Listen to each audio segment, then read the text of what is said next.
So let's talk about section 1.4, equations of lines. Now, as we work our way through these, remember that our objectives are basically to write an equation of a line. Okay, we're going to be using the slope-intercept form. We're going to use the point-slope form. We're going to do equations that are horizontal and vertical lines. We're going to do equations that are parallel and perpendicular to given lines. And then we're going to find the average rate of change over an interval for nonlinear functions. So let's start off with that formula that we've talked about, slope-intercept form. Now, this we should already know, and again, make sure that you've made note of it. The slope-intercept form of an equation of a line is basically y equals mx plus b. Now, in our context, we use m as representing our rate of change, or also known as the word slope, and b being that initial value, or also known as the y-intercept. Okay, now in the context of like a word problem, we mainly refer to slope as the rate of change, and then that b value as the initial value when we're talking about word problems. When we're referring to just equations in general with no context of a word problem at all, then we just say slope as being m and y-intercept being b. But again, this is a formula we want to really keep in mind. So a plumber charges $60 for a service call plus $25 per hour for each hour spent on the repair. Now, assuming his service calls can be modeled by a linear function of the number of hours spent on the repair, let's write an equation for that function. So remember that we're going to charge $60 for a service plus an additional $25 per hour. So let's think about this for a second. So say I call that plumber and he needs to come out for, say, 1 hour. 1 hour, he's going to say, okay, you owe me $60 for coming plus $25 for the thing. If I say it's a 3-hour job, he's going to charge me $60 for coming plus $25 per hour, and I'm going to be there for probably like 3 hours, right? So notice that when we do this math in general, when we start to kind of work our way through these problems, we kind of actually are doing equations. We just don't realize that we're doing equations. Okay, so back in elementary school, we were doing things like this. And now we want to take this and go, okay, what if I do it for constantly? Now, one thing that we kind of don't notice that when we do this, so let me do, say, for 5 hours here. Again, it would be $60 plus the $25 an hour, but I'm going to be there for 5 hours. Now, notice each time that I multiply by 5 or by 3, those are how many hours I'm multiplying by. But notice on the first one that I did here, I said 1 hour, right? So as we did this 1 hour here, nowhere did I actually write 1 hour. Did I even multiply by 1 hour? Well, it's kind of an unwritten rule that basically we only have to write it once, because when we multiply by 1, we get that. So technically it is being multiplied by 1. We just don't normally write it. So now that I begin to see the pattern, and what's changing each single time is that basically I'm taking this 25 and multiplying it by something different based upon how many hours I spent on the repair. So again, this kind of per hour for each hour spent on the repair. So this is actually setting me up to create this function. So let's actually let X represent the number of hours on the repair, and we'll let Y equal the total that the service call is going to end up being charging. So how much total am I going to make? Well, remind yourself that literally we just said that it was basically $60 plus 25 times the number of hours. So ladies and gentlemen, you just created your first equation. Instead of saying multiply by 1, multiply by 3, multiply by 5, we're just saying represent by X. And we've now created our equation. Again, remind yourself that this basically is that initial charge, okay? And this is basically that rate of change, okay? Or basically the charge that it's going to happen based upon how many items I buy, or maybe how many hours I work for the job. So this initial charge plus this rate of change charge. Now, the only reason I went straight into this was because it kind of gave me those two types of things straight away. Not everything is given in this nice format of basically our y-intercept or initial charge and our rate of change, which is our slope. Which is why we want to know our point slope form. Okay, now big stars here, really big. Okay, this one is probably one of the most important formulas you will use when you write an equation of a line. So the key word said, if I say the word write an equation of a line, if I see these words, you need to think that. Okay, so see these words, think this formula. This formula is super, super important. Now, the name of the formula is called the point slope form. And again, it's called the point slope because the only things that you are going to plug into this formula, okay, and I'm going to highlight them a little bit here, is you're only going to plug in here, here, and here. Leave X and Y, the ones that don't have the little sub numbers, leave it alone. Don't touch it, okay? These are the only three things that you're going to actually plug into. And those three things, if you'll notice, this one and this one have subnumbers because they come from a point. This is M, which goes back to what we know as that slope. So let's write an equation for a line. Okay, automatically, y'all see it straight away, right? Write an equation for a line. Okay, the moment I see that, the first thing that pops in my head was y minus y sub 1 equals m times x minus x sub 1. And again, every single time you see that, that's kind of where your brain needs to go every time, okay? So we're going to write an equation for a line that passes through the point -1, 5 and has the slope of 3/4. Okay, so we take that beautiful formula. Again, it's y minus y sub 1 equals m times x minus x sub 1. And again, always when we see that, just I cannot stress it enough. I see this word, write an equation for a line. And again, the only things I'm going to plug in is these three items, what my M is, what my point is. Leave X and Y as it is. So again, here's the point and here's the slope. So I'm going to plug them in there. Now, once I plug them in, we do like to simplify the problem a little bit. Now, we can leave it like this, but in math, we do like to simplify if it's all possible. So the first thing I'm going to notice that I can simplify is that I have a minus and a minus here. Okay, so I'm subtracting and I have another minus sign right here. So minus minus makes a plus. Okay, so quick, easy, change it to a plus sign. Now the next thing I want to do is I want to get rid of those parentheses because I really like it when it says y equals by itself. So I'm going to distribute the 3/4 through. Now remember, I'm saying distribute this whole fraction itself all the way through. And when I do that, I get basically my lovely 3/4 x plus 3/4. Okay, now where did I actually get that from? Well, remind yourself that when you're doing that multiplication, 3/4 times 1x is 3/4 x, because 3/4 times 1 is still 3/4, and then x just gets put next to it. So 3/4 times that 1 here is why that's got 3/4. Now my next and final step is basically I need to take this term right here, this -5, and move it to the other side of the equation. Now again, it's minus over here, so to move it over here, I have to do addition. Now let's go ahead and do that to addition. So basically I end up with 3/4 plus 5.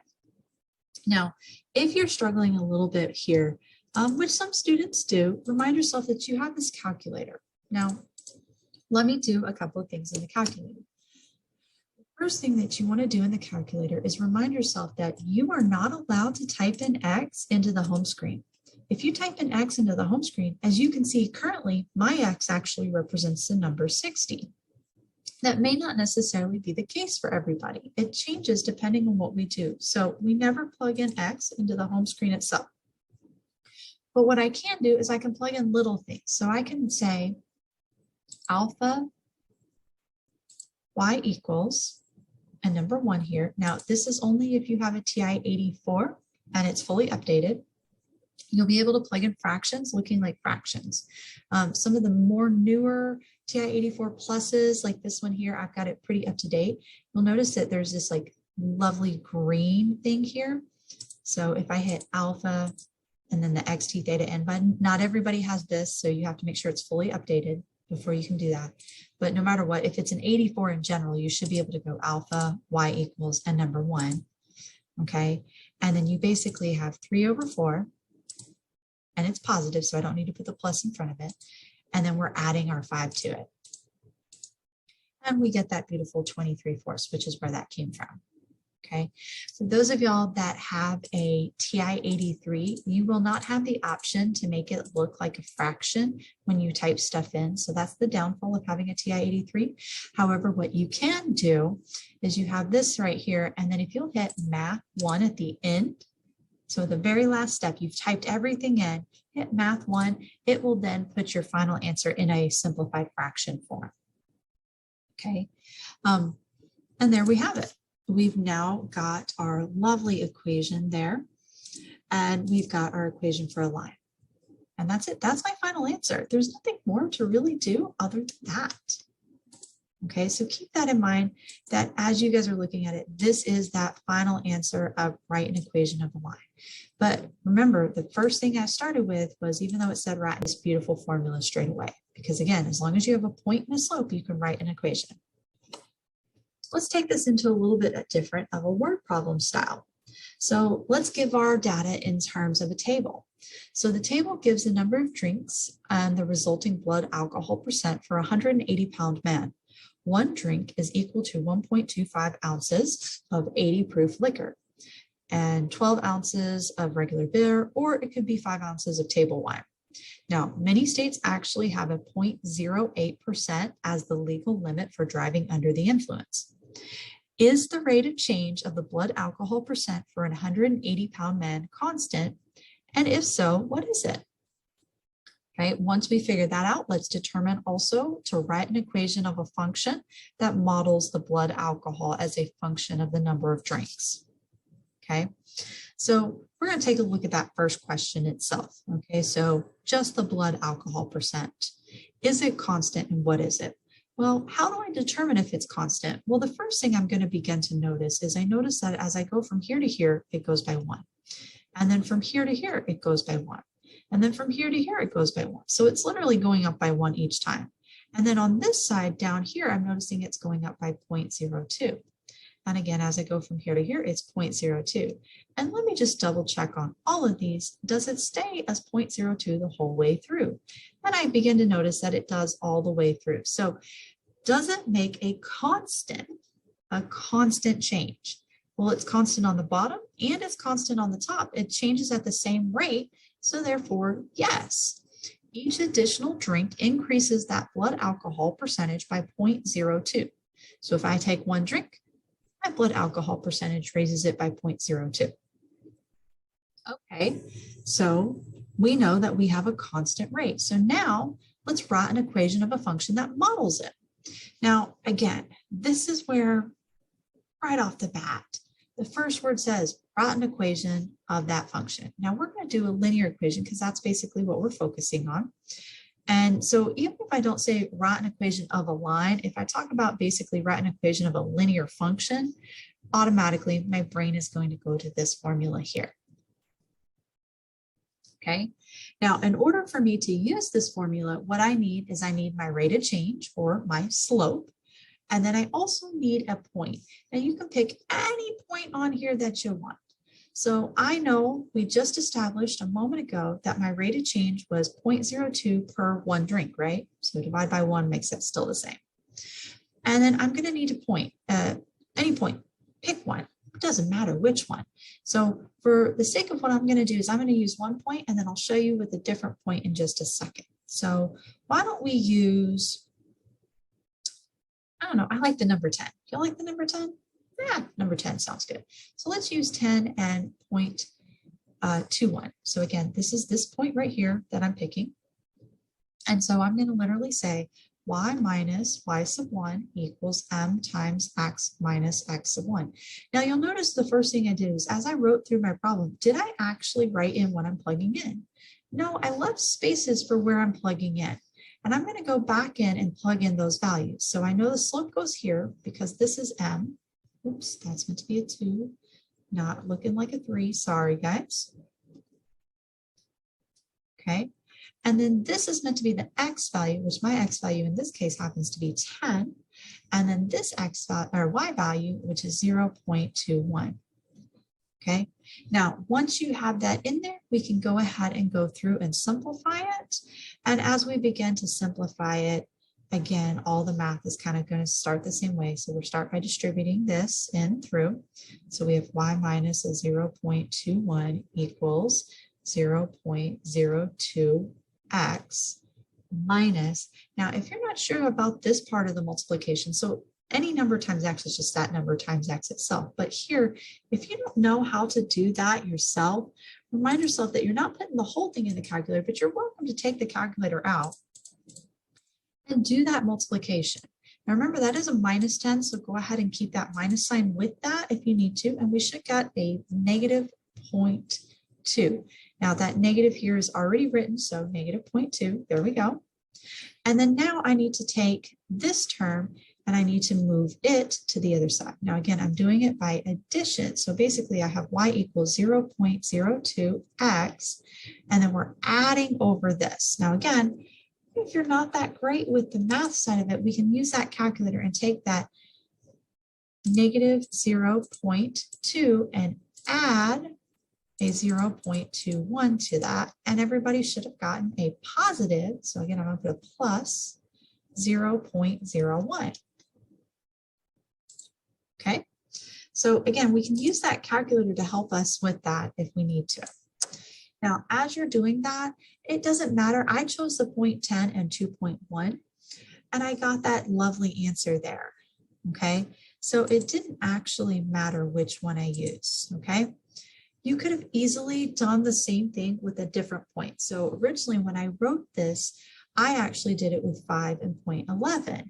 And again, I ended up with the exact same answer of y equals a 0.02x plus 0.01. So it doesn't matter which point, just make sure you choose one of the points. And if you want to try it out with a different point yourself, take a second, pause, and try it. Okay, so let's try another problem. So let's write an equation of a line that passes through the points -1, 5 and 2, 4. Now, the first thing, again, when I start to see this, write an equation of a line, straight away, my brain, I have trained it. And that's where you kind of have to get yourself in that training point, is when I see this, I underline it and I write y minus y sub 1 equals m times x minus x sub 1. Okay, and I'm going to remind myself that basically the only things I'm going to plug in for are these three things. Now, I come across a small issue here. I don't know what the slope is, but what do I have? I actually have 2 points. So in this part here, they didn't give me the information the way they did the last time, but what they did give me is basically I have these 2 points, which I can use these, and then I can find the slope. Okay, well, since I can find the slope, remind yourself of that slope formula, which is that y sub 2 minus y sub 1 over x sub 2 minus x sub 1. So we're going to take that, find my slope, and then pick one of those points, it doesn't matter which one, and then use that formula up top there. But before I can use this formula up top, I have to have a slope first. But they didn't give it, but they gave enough information to find it. So let's start with that slope. So using that slope formula, I'm going to take 4 minus 5 divided by 2 minus a -1. Now 4 minus 5 is -1, and then 2 minus a -1 is going to be 3. And then I'm going to divide it out, which is going to be a -1/3. Okay, so now that we have the slope, we're going to take one of those points and use it using that point slope form. Okay, so that's where that y minus y sub 1 equals m times x minus x sub 1 is going to come in. But again, I had to use that beautiful slope formula first. Okay, now, how do I choose between the 2 points? Ladies and gentlemen, it actually doesn't matter. Okay, now I will explain why I chose 2, 4 over -1, 5. I know that this point is written first, but there's no negatives on this one, so I don't have to worry about any negative numbers. So I'm going to choose one that doesn't have negatives. That's why I chose the 2, 4. So I'm going to plug that in, and it makes it a little bit easier when dealing with this. So as if I had to plug in a -1 here, that would be like a negative times a negative, and I'd have an extra step. And so I was trying to create less steps for myself. So I have a y minus 4 equals a -1/3 times x minus 2. And again, I'm going to start by distributing. Okay, and then once I distribute, I'm going to add that 4 over, and I get my final answer of y equals a negative 1/3 x plus 14 over 3. Let's try another problem. So the number of people in millions in the US prisons or jails grew at a constant rate from 2001 to 2013, with 1.345 million people incarcerated in 2001, and then 1.570 million incarcerated in 2013. What is the rate of growth of people incarcerated from 2001 to 2013? Okay, so keywords, always look for those keywords, they're really helpful. So what is the rate of growth of people? So basically, rate of growth is asking about a rate of change. So what is that rate of change? Well, in our case here, pretty much when you think about it, the word rate of change is nothing more than a slope. Now, did they give it to me in the format that I'm used to? No, they kind of gave it to me more in a format of a word problem style in context. So what do I need to do in order for this to work? Well, what I need to do is it talks about the rate of growth of people over time, right? So basically our time is our X values and our people are that millions. So in our case here, when we do this, make sure that you're lining up that 2013 goes with what it said. So it said 2013, there was 1.57 million. So again, those two numbers line up over each other. And same thing with 2001 and 1.345 million. Okay, now when I do the subtraction, I will get the numbers and then divide them out. And I ended up with a 0.01875. Okay, now one of the things I find a lot of mistakes students make with this one here is they like to take these, plug them in the calculator, and they try to do it all at one time. You'll notice that when I do this, I'm going to take my time and actually slowly do the top number, and then I'm going to slowly do the bottom number. Okay. And then I'm going to take those two numbers and do that division itself. Now, unless it's super large numbers, it's really nice to kind of just take the top and bottom and then do the division. And whatever you do, do not round. Unless the problem says round, write that entire thing down. Okay, you really want to have it written down because we might be taking it a step further now, which is what we're about to do. So the slope itself is this whole number. And again, I'm going to keep that entire number unless stated otherwise. And you always want to write down the whole number just in case you may have rounded incorrectly. So now let's take that information and instead change the question. Instead of finding the rate of growth, find me the linear equation that models the number of n of prisoners as a function of the year X. Okay, so we'll let the n and x kind of lay it out for a second there, but the fact that it said at the very beginning where the question is saying, write a linear equation. Again, remind yourself, the moment you see that, everybody should be thinking this formula here. Okay. And I already have points. Now they're not written in the format that I'm used to seeing those points in. So this is where we have to think about, they're basically giving me the points of basically we have 2001 is 1.345. And then we have our other point, which is our 2013, which is at 1.570. Okay. Now, with that being said, now that I see it written this way, I can now take this and this equation and go back to like what we did a couple examples ago and basically write our model. Okay. Now, with that being said, what we're going to do, again, write the linear equation here. We're going to use this. Now, we've already found the slope, so that was on the previous slide, so we know what the slope is. But what I'm going to do is I'm going to make a quick change. Okay. Now, that little change that I'm about to make here is I'm going to make the change right here. Okay. Now, what am I doing? You're probably like, she's doing something, but it's really weird. I'm going to change this to n because they said, write a linear equation that models the number n of prisoners with the year X. So this is still going to stay X because they told me it, but this is going to become n. So instead of using Y, they would just want us to use n. Okay, now if you want to change this to an n as well, you can, but you can leave it as y sub 1 because we're about to plug in for it.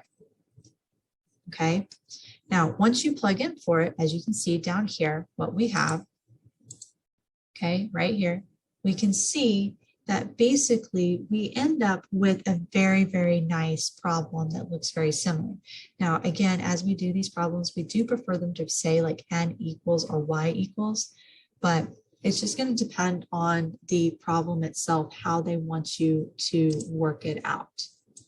Okay, so now that we've got our beautiful equation, let's take it a step even further now. So now that we've got our equation, so make sure that if you haven't written this down, go ahead and write this beautiful formula here down on the side. So write this down. Okay, so write that down. So that's our formula. Okay, n equals a 0.01875x minus 36.17375. Okay, again, we plugged in our slope, which we did the previous slide, was what we figured out what the slope was. Okay, the first question we started off with this, and then we plugged in a point. Again, it's not going to matter which point you use, either one will give you this exact same equation. Just make sure that these line up with each other. So this year did match that number. If you're going to use the other one, you would say 2001 and then 1.345. So make sure that those line up. Now, once you have all that, what we're going to do is we're going to take that and we're going to use the function to predict the inmate population in 2017. Now, what does that mean? Well, we just wrote down the function itself, right? So we're going to take 2017 and substitute it into x for the function that we just created. Now, once we substitute it in, now over here, ignore this side here. So if you want to just leave this as n, then you can do that, or you can use the function notation. It's not going to matter either way right now. And we'll spend a bit more time learning about function notation later. But basically this is n, and you don't mess with this side. This side here is the only side that we're actually going to mess with and simplify out. Now, again, if you need that calculator to help you out there, you're welcome to pull out that calculator and do that as well. So we can say 0.01875 parentheses 2017, because that's parentheses means multiplication, minus our 36.17375. Okay, and then hit enter and notice how I got 1.645, which is exactly what I stated already. So basically in the year 2017, it should predict that 1.645 million people will be incarcerated. Now, again, this is according to this model. Now, I can call it a model, I can call it a function. I actually have a couple of different ways I can express it. I can even say, according to this linear equation. We like to use the word model when we're talking about word problems, though. Okay, so we've talked about how to write equations of lines, but you'll notice I've kind of veered away from vertical and horizontal lines. And that's because with a horizontal line, you can use the same method that we just did, but with a vertical line, you can't. So let's talk about it with the vertical line first. So with our vertical line here, a vertical line, now remember, this is the one that has basically a vertical line. Your slope is undefined because, again, you're going to fall off that vertical line, right? It is actually written in the form x equals a. And a horizontal line, again, I can use that same format that we were using earlier. Remember, its slope was 0. So for this one, we have a slope of 0. But this one here, we have a slope of undefined. Okay, so you have kind of two different things. So you really want to kind of pay attention to those. So for this one, it can use the traditional route, but for this one, you have to use this route. But if you kind of notice it is a horizontal line, we can actually go straight into y equals b. Okay, so let's practice this a little bit. So write an equation for a line that passes through the point -1, 5. Now, again, remember when I said that when you see this write an equation for a line, what you should be thinking, but we need to stop when we see these because these are special cases, right? Okay, so since we have the special cases here, if the slope of 0, this right away tells me that we're looking at a beautiful horizontal line. And every horizontal line you have is going to be y equals, and go up here and look at the point, and what is the y value? Did you say 5? So y equals 5, and that's it. There's no more work involved on that. That's the really cool thing about the slope of 0, or even with the undefined slope. So an undefined slope is a vertical line.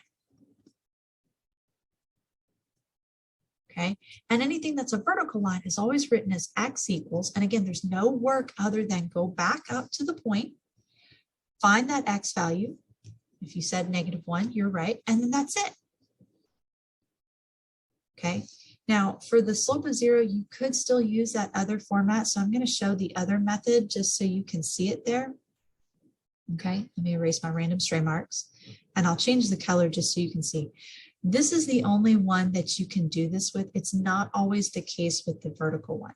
So if you still wanted to use this formula will still work for this case here.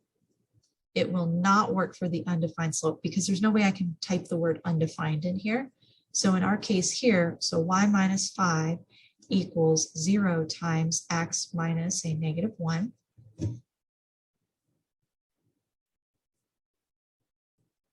Okay, and from here, we basically have y minus 5 equals 0, because 0 times x is 0, 0 times whatever this is still 0. So 0 times anything is 0. And then I'm going to add that 5 over, and that's where we get y equals 5. So either method will work, but you guys see how much work I did versus if I just noticed slope of 0 is a horizontal line, so y equals 5.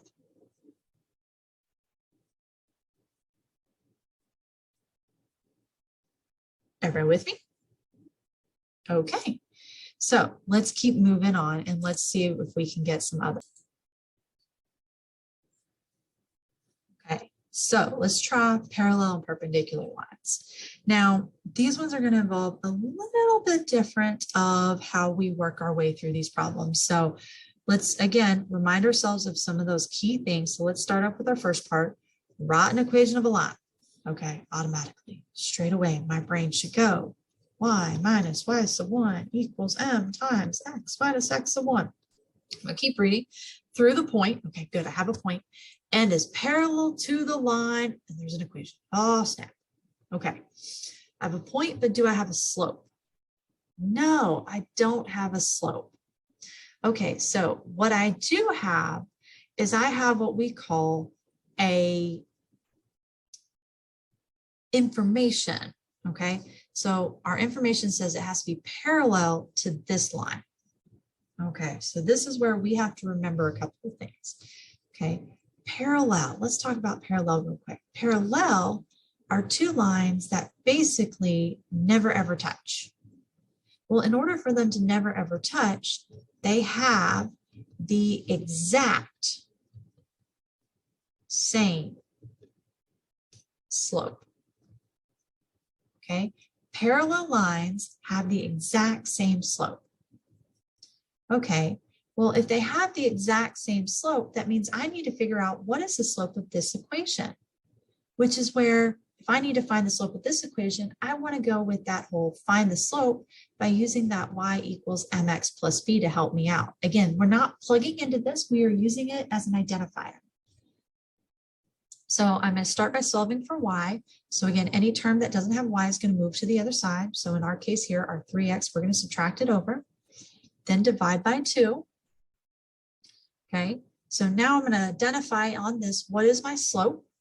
And as we can see here, that -1/2 minus 3/2 x, what number is directly in front of the x? Again, the in front of the x is the slope. Okay, and again, the key word here was the word parallel. So as I use that keyword there for parallel, that means that parallel lines have the exact same slope. So I'm going to use a -3/2, and then I'm going to take that point they gave me and plug it back into that y minus y sub 1 equals m times x minus x sub 1. Are y'all noticing that almost every time I see this write an equation 1, I keep writing this down. So one, get used to writing it down so that way you can kind of remind yourself what you're doing. And two, pretty much almost every single time I'm going to use it in some form or fashion. This one does involve an extra step early on to get the slope, but once you do that, you just plug back into this, and now we solve it out for y, and everybody should have gotten y equals a negative 3/2 x plus 11. Okay, well, we can't talk about parallel without also talking about perpendicular. Again, so we're going to start off with write an equation of a line. So again, the first thing I think is I need this right here. But the second part of that said that basically I am looking for a perpendicular to this. Okay, so with perpendicular, what do we mean by perpendicular? Maybe you forgot what the word perpendicular means. So let's go back. You learned about it normally in like geometry class somewhere in that it was some type of, when we were talking about geometry in our math courses. So perpendicular, most people remember perpendicular this way. Okay, now I can't draw perfectly straight. I am so sorry. Let me see if I can maybe try to draw it a little bit straighter there. Okay, let's see. Can I get it? Close. So most people think of perpendicular lines this way. They basically create this perfectly right triangle or right angle. That's where they kind of intersect, creating this perfect 90-degree angle. And that's what we mean by perpendicular. Now, do I always have to draw all the way straight through? No, I can actually stop it if I want, but these are lines that we're talking about. Now, what do I need to remember about perpendicular lines? Well, perpendicular lines, their slopes are opposite signs and flips. Okay, now officially that's not what we actually say. We say opposite reciprocal. Okay, so they're opposite reciprocals of each other. But again, I know a lot of students kind of forget the word reciprocal and maybe what we mean by opposite. So with opposite, I mean literally opposite sign. If one's positive, the other one's negative. If one's negative, the other one's positive. When I say flips, that's what I mean by reciprocal. You're literally flipping something. So remember previously we solved this nice, lovely equation. We haven't changed the equation itself, okay? So remember we took this earlier and we solved it out and we got y equals a negative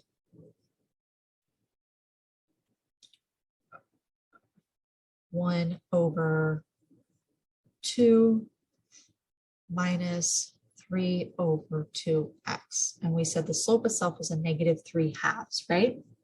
So when we talk about perpendicular slope is I'm going to take that number that we have here. Okay, so again, I'm going to take this slope here and I'm going to perpendicular it, which means I'm going to flip that number around. So there's where I get 2/3. And since this is negative, I'll make it positive. So we now have our slope as being 2/3. Okay. Okay, so from here, we take that and we plug it into our nice, lovely, again, anytime I talk about write an equation of a line, the first thing that should go into is this point slope form. So that point slope form, again, they gave me the point I want, and I now have figured out the slope. And so we're just going to plug into that and then solve for y. And we should get y equals 2/3 x plus 7/3. Okay. Now, let's talk about general forms of lines, because I've actually said so much about these lines. And let's actually remind ourselves that the general form of an equation of a line is actually ax plus by equals c. Now, what do I mean by ax plus by equals c? Is you'll notice that a couple of examples, we like to write y equals when we write our lines, but the most general form is actually sometimes used to manipulate problems how we need to be. So we'd like to actually, instead of seeing y equals 3x minus 2, this would be in our slope intercept form. If I were to say a negative 3x plus y equals negative 2, this would be in our general form. They're exactly the same equation. It's just a different way into writing them. So depending on what I'm doing with the problem, we prefer them in y equal format, but depending on the problem and what I need to do with that solving, sometimes we prefer them in the general form. Okay, so you've got the general form, you've got the point slope form, which again, this is a formula that we use. So make sure you know this one.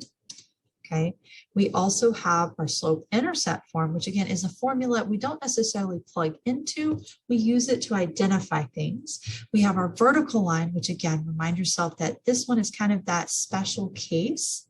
And we have to remind ourselves we use this when the slope is undefined. Then we have our beautiful horizontal lines, which is when those slopes are zero, which we can always refer back to the previous formula to help us write those equations, but sometimes knowing them this way here is also really helpful. And then we had our average rated change. Now remember, with your average rated change, this was just basically a fancy way to say slope. Okay, so either way, if you call it slope or whatever, but it's the same thing. Now remember, that slope formula itself is that y sub 2 minus y sub 1 over x sub 2 minus x sub 1. Okay. So let's use some function notation with these, and let's look at just a couple of problems that are not necessarily linear in our case here. So the sales and projected sales for the electric-powered Tesla automobile are shown in the following figure. So looking down here, we've got this really pretty graph, right? So this part right here. And then we have a picture of it as well. So we've got kind of two different, but they're very similar. Now, the number of Tesla cells can be modeled by the following function. S of t equals 3.521 t to the third minus 38.475 t squared plus 149.05 t minus 170.480. Now where S of t is in thousands and t is the number of years after 2010. Now that is really kind of important to highlight. And I say that because when we talk about that right there as basically T is the number of years after 2010, it's very important to make note of that. So you'll notice down here on the problem, we have 2, 3, 4, 5, 6. If I were to translate that into years, this is actually the year referring to this year would be 2012. And referring to this year would be 2016, because this is 6 years after 2010. Okay, so, but we don't like to actually use years when we talk about functions itself. Okay, so what we're going to do is we're going to find the average rate of change between 2 and 6 years. Okay, now how do I figure that out? Well, first of all, 2 and 6 years, first I need to figure out what those y values are. So that's where this S of 2 and S of 6 are. Now what do I mean by S of 2? Well, let's go back a slide. S of 2, so here's S of t, 2 is my t. I just need to plug in 2 here. So let's pull out that calculator real quick.